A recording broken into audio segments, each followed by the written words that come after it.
Assalamualaikum warahmatullahi wabarakatuh. Berikut ini adalah perjuangan memberantas corona di Indonesia. Kita kompak berantas COVID-19.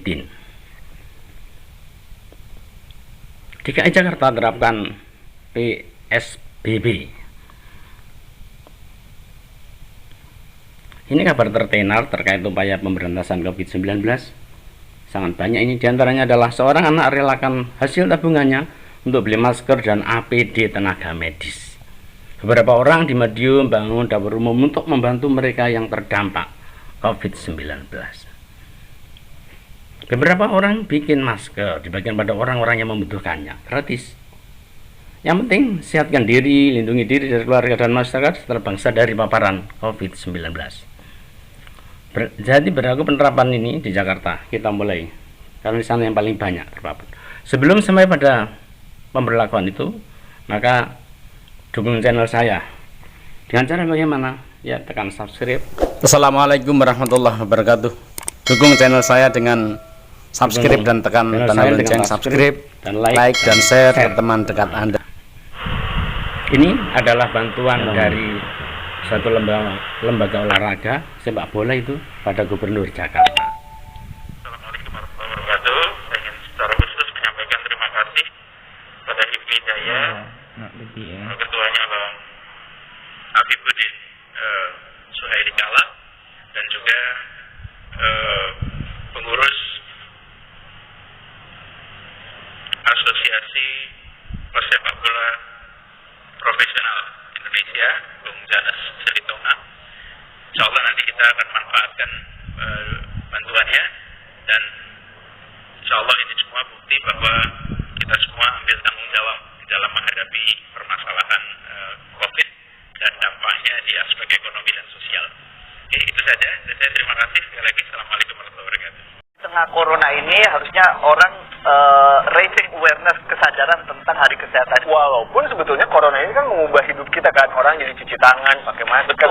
Betul. Ini kayak edukasi kesehatan yang luar biasa buat publik kita. Kita jadi jauh-jauhan. Iya. Harapan yang selama ini sudah hadir di tengah-tengah kita. Magetan. Ini yang kita kumpulkan berita positif terkait corona ya. Jadi ada 6 atau 8 orang pasien corona di Magetan itu sembuh. Wah, cool. Dan itu cukup diperbincangkan. Kemudian anjuran pemerintah dalam pencegahan corona. Jadi ini anjurannya udah banyak banget. Jadi Udah sering banget diulang-ulang. Sering banget. Jadi 3 minggu himbauan terus. Menurut saya ini dikembalikan ke diri kita sendiri. Iya. Sekarang Peraturan Menteri Kesehatan nomor 9 tahun 2020. Batasan ini saya perlu garis bawahi beberapa hal. Pertama, terkait dengan pembatasan aktivitas bekerja di tempat kerja, diatur di pasal 9 bahwa selama pemberlakuan PSBB maka dilakukan penghentian sementara aktivitas kantor, aktivitas di tempat kerja, dan penghentian ini wajib diikuti dengan kegiatan bekerja di rumah atau di tempat tinggal. Kewajiban untuk menghentikan kegiatan di tempat kerja atau di kantor itu berlaku untuk semua sektor kecuali beberapa hal berikut ini. Pertama adalah kantor instansi pemerintah, baik pusat maupun daerah. Di situ ada pengecualian. Pengecualian kedua adalah kantor perwakilan diplomatik dan organisasi internasional. Kemudian ketiga adalah badan usaha milik negara dan badan usaha milik daerah. Kemudian juga untuk dunia usaha, sektor swasta, ada beberapa sektor yang dikecualikan. 1, kesehatan. 2, bahan pangan, makanan dan minuman. 3, energi. 4, komunikasi dan teknologi informasi. 5, keuangan. 6, logistik. 7, konstruksi. 8, industri strategis.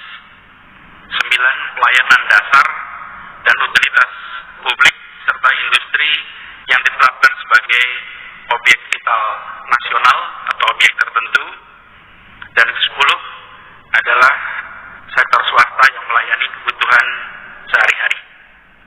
Di tempat-tempat di mana dikecualikan, di sini diatur dalam peraturan gubernur pembatasan aktivitas kerja, kemudian pengaturan jumlah karyawan yang bekerja di waktu yang bersamaan untuk memastikan ada pembatasan fisik.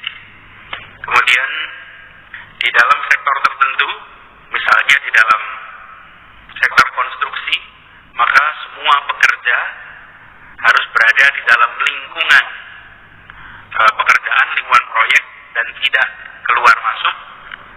Pengelola proyek memiliki kewajiban untuk menyiapkan tempat tinggal agar mereka tempat tinggal, tempat makan, minum, fasilitas kesehatan, sehingga mereka tidak harus meninggalkan lokasi konstruksi, proyek konstruksinya. Kemudian di dalam sektor bahan makanan, minuman, warung, restoran, rumah makan bisa tetap buka, tetapi tidak diizinkan untuk makan atau menyantap makanan di lokasi.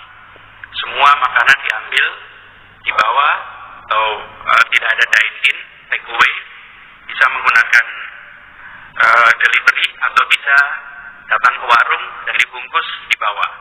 Intinya adalah bukan menghentikan kegiatan usaha rumah makannya, tetapi menghentikan interaksi antar orang di rumah makan. Jadi kegiatan itu bisa jalan, tetapi dengan pembatasan.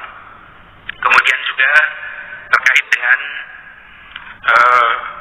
logistik, di situ juga ada ketentuan yang mengatur bahwa kegiatan pergerakan orang dan barang ada pembatasan. Nanti saya akan sampaikan terkait dengan itu secara khusus. Kemudian terkait dengan organisasi sosial, maka organisasi sosial kemasyarakatan yang dikecualikan adalah yang bergerak di bidang sosial terkait kebencanaan, terkait dengan penanganan COVID-19. Jadi itu aktivitas yang dikecualikan. Kemudian terkait dengan pembatasan untuk kegiatan rumah ibadah, sama seperti sekarang, di mana kegiatan peribadatan bersama atau keagamaan bersama di rumah ibadah itu ditiadakan dan diganti dengan kegiatan di rumah. Jadi beribadah di rumah, kegiatan keagamaan di rumah. Kemudian terkait dengan kegiatan sosial, budaya, di situ ada unsur olahraga, ada unsur kegiatan-kegiatan kebudayaan. Seluruh kegiatan itu yang sifatnya mengumpulkan orang, maka dilarang untuk dilakukan.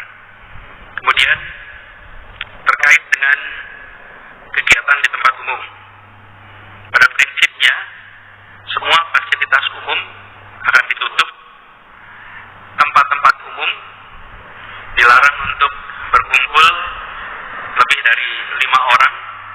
Sekali lagi tujuannya bukan soal jumlah 5-nya, tapi tujuannya adalah soal mengurangi potensi interaksi. Penerapan PSBB dimulai tanggal 10 April sampai 24 April nanti. Demikianlah ya ketetapan pemerintah DKI Jakarta yang menerapkan PSBB demi redanya corona di Jakarta dan di Indonesia. Semoga berhasil Indonesia segera terlepas dari virus corona.